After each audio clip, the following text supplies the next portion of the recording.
So with the Frontline program, tell me about that. So you run that through GoFundMe, you mentioned, right?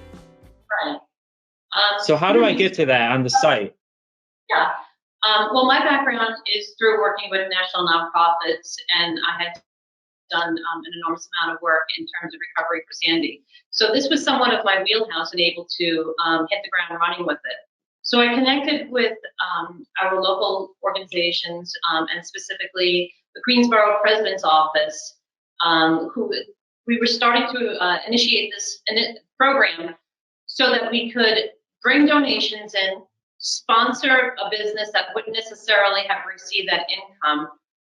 Right. Whether we're honoring a frontline organization, a municipal organization, healthcare workers, but also recognizing that there is an emergent population of individuals who previously were able to meet their bills, pay their mortgages, drive their cars, tend to their children, suddenly were out of work, not receiving income. And that's a moment of crisis that we're starting to address so that we could then bring those GoFundMe dollars and private donations to these businesses. It's almost like a grant. And the catering order is being assembled so that we can help feed people who are experiencing this moment of struggle that's unique in their lifetime. So how do we get to it here on our page? How do we get to the GoFundMe page? How do people? So we've been sending out in our social media about what we're doing. Where do we find it on? We haven't entered it on the homepage, although in talking through this is certainly an effort that we should be doing. Can I get it on Facebook? Doing stories, we have a dedicated newsletter that goes out each week, and we've received an enormous amount of response just in placement there. And the click-through rate has been quite strong, as well as sending out a specific call for action to our readers, explaining to them what is that's going on in the community, what's happening with neighbors, and that was tremendous. I mean, I believe in a day we made $2,000 alone. All right, so if you search feed the front line in our website, in the website, okay, website. And then the story that's on top, helping the heroes. So when people read the story and so you're in front, like read the story. See, you got to go a little bit deep, it should be really impressive to you. And so you got to go a little bit deep. And when you get deep, now hit that and you go right to our GoFundMe page. So got it.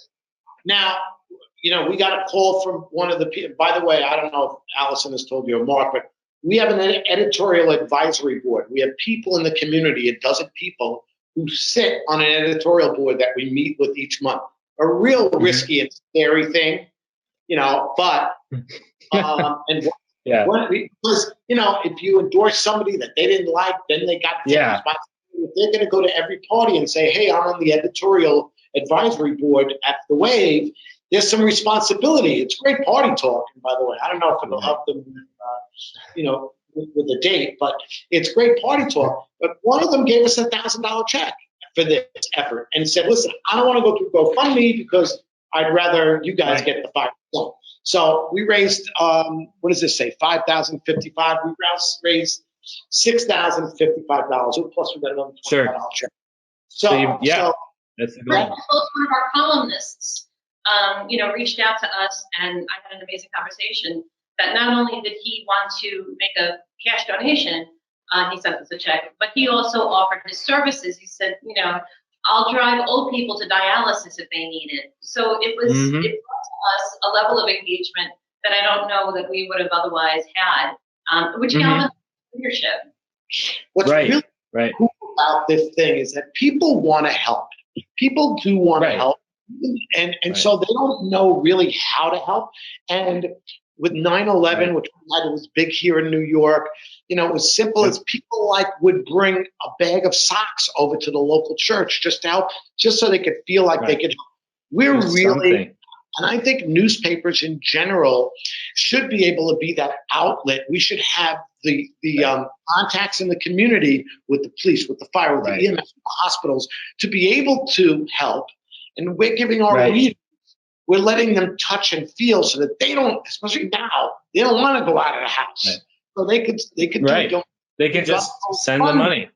and we'll do it. Yep. So it's, Brilliant. you know, it was brilliant. You know, Allison and Mark and John, you know, it's just on so many different levels, not having to leave the house, doing it Right. online. We're playing with how we promote different things. Our social posts are online. As you see, you had to Right. dig deep, but to find it online. But again, we put it in the paper, and some Right. people have trouble finding it online, but that's okay.